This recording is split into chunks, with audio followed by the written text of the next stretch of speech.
Between Sarukian and Ilya Topuria, Khabib thinks that Sarukian would be the more competitive fighter for Islam Makhachev. I think Arman is a more serious fighter than Topuria. Topuria is good at 145, but we haven't seen him at 155. I believe Arman is more competitive for Islam than Topuria. Ilya Topuria reportedly set to appear on an upcoming episode of Joe Rogan's podcast. Joe, I don't fucking know who's Joe. Who's Joe? What? Volk planning on being active this year. Maybe a couple more fights. Maybe Mosar and Yair. I guess, yeah, fighting-wise, like, I obviously wanted to get back in there. Yeah. I mentioned about being very active. I still want to be active. Just got to get a few things looked at. Obviously, a few bumps and bruises. See how that goes. Talk to the UFC, and we'll make it happen. I really want to fight. I'm definitely fighting again this year. The question is, am I doing two more? Yair Rodriguez actually overtook Evloev in the rankings after his victory over Pitbull over the weekend. UFC, I don't know, they might not really like Evloev, and he turned down the Pico fight, so they may like him less. So I don't know, maybe they give Yair a title shot, but Evloev against Volk makes sense, and Yair Rodriguez against Lopez makes sense since they had that built-in beef now.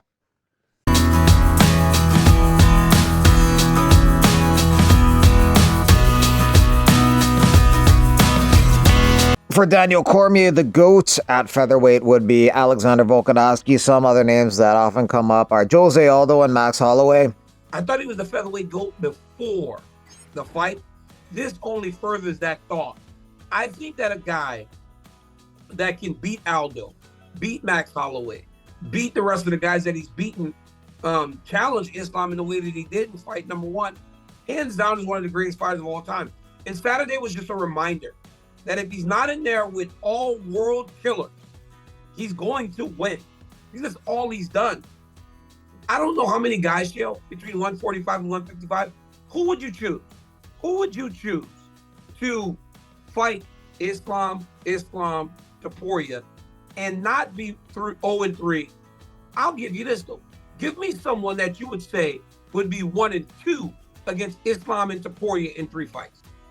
Something that may halt the volume of fights the Volk has this year is a hand injury. Volkanovski's coach says that Alex hurt his thumb in his left hand during camp, and it may now be broken after the Lopez fight. He has to have an x-ray to confirm it. His return to the cage could be a little further away if it is broken. This guy, James Krause. Is he in jail? Yeah, I think the feds put him in jail. No! Yeah. But he might be on house arrest right now, I think. He fucked it up for all the fighters, and anybody affiliated with UFC is not allowed to bet. Are you serious? Yeah, he fucked it up for all of us, like, high-level fighters. Because, dude, we can pick fights. We know, like, what the intangibles and who has the X factor. Insider information. Kind of like Nancy Pelosi with insider trading. Facts. She makes $100 grand a year, but she's worth $200 million. How does that math add up? Dustin Poirier expects that his final fight with the UFC is going to be confirmed in a couple of weeks, with rumors suggesting it's a BMF title fight against Max Holloway at UFC 318 July 19th in New Orleans, Louisiana. They fought a couple times in the past at 45 and 55. Dustin won both those fights.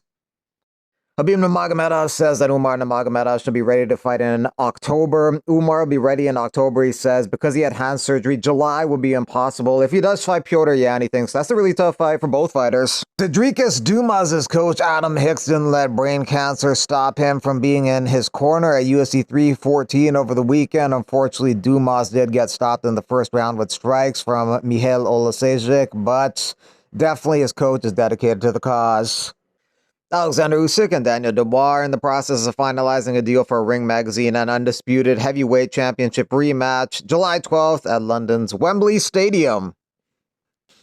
UFC officially announces some more fights for UFC 316. Marlon Chito Vera versus Mario Batista, number 7 and 10 in the bantamweight division. You also got Johnny Walker versus Azamat Murzakanov, 10 and 12 at light heavyweight. Joshua Van against Bruno Silva. Silva is 12, Van is 14 in the flyweight division. And you also got the Gastelum versus Pfeiffer fight. Is supposed to happen March 29th in Mexico. Pfeiffer got ill right before the fight. He don't want to fight in Mexico no more, so this fight will be in Jersey. Ali Abdelaziz, who manages both Islam Makhachev and Justin Gaethje, want them to fight next for the lightweight title. Last week was unbelievably exciting fights, but this is a different level of excitement. There isn't a lot of interest amongst fans for this fight. They'd rather see Makhachev versus Topuria. The UFC's exclusive negotiation window with ESPN expired today. Netflix and Amazon are expected to hold meetings with the UFC immediately, almost immediately.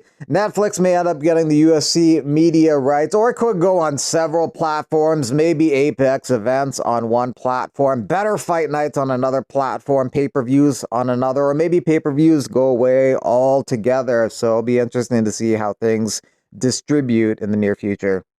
Marvin Vettori pays respect to his brother who was tragically killed in his home due to a fire. You were and always will be my number one little brother. It is said that Jesus calls back the most beautiful souls prematurely to take them to heaven with them. And then I hope that you are with him, looking down, watching over us with the goodness that has always set you apart. I love you, my brother. And even though it won't be easy to continue life without you, it gives me heart to know that one day I will be buried next to you. Aljamain Sterling looking for a fight. The guys he's looking to fight are Diego Lopez, Brian Ortega, or Arnold Allen. Allen and Ortega would be more realistic. They're only a couple spots ahead of him, while Lopez is 7 spots ahead of him. That I would like to fight on my way to trying to eventually fight for a world title. So I would like to see Volkanovski versus Mosar. I think that matchup makes sense. I would love the opportunities for me to fight Diego Lopez next. And then I think maybe Pitbull, maybe he welcomes Aaron Pico to the UFC. And I think it's an opportunity for both these guys to show if they belong. Or, I mean, you can mix them up with somebody else. There's Lerone Murphy there, another undefeated prospect at the weight class. Yair is coming off a win over Pitbull. I can see Yair versus Lerone Murphy or Yair versus Diego Lopez. But then you have Brian Ortega, who's probably not looking to return maybe anytime soon, hopefully by the summer, just to keep the division moving. So those are matchups that interest me. I would either like to fight Diego Lopez or Brian Ortega. I think those are the most logical fights, or Arnold Allen. Waldo Cortez Acosta looking to take on Marcin Tybura next. Hey. Derek Lewis, you're not ready? Come to me, Marcin Tybura. I'm ready for you. Marcin Tybura is down to do the fight. Be careful what you wish for. Salsa dip. You're playing it with other kids in the waiting pool so far. If you want to play with the sharks in deep waters, I can show you there are levels to this game. Tybura is ranked number 8 in the heavyweight division, and Waldo Cortez Acosta is ranked number 11. Acosta's coming off a knockout win over Ryan Spann. Tybura's coming off a decision win over Mick Parkin. The fight sort of looked like it was taking place in slow motion, but the decision win went to Tybura. I'm Pascal Kraus. This is Eric New Breed Coat. Joe K-Sound.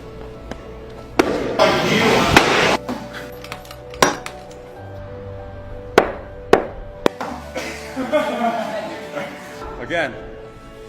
One more.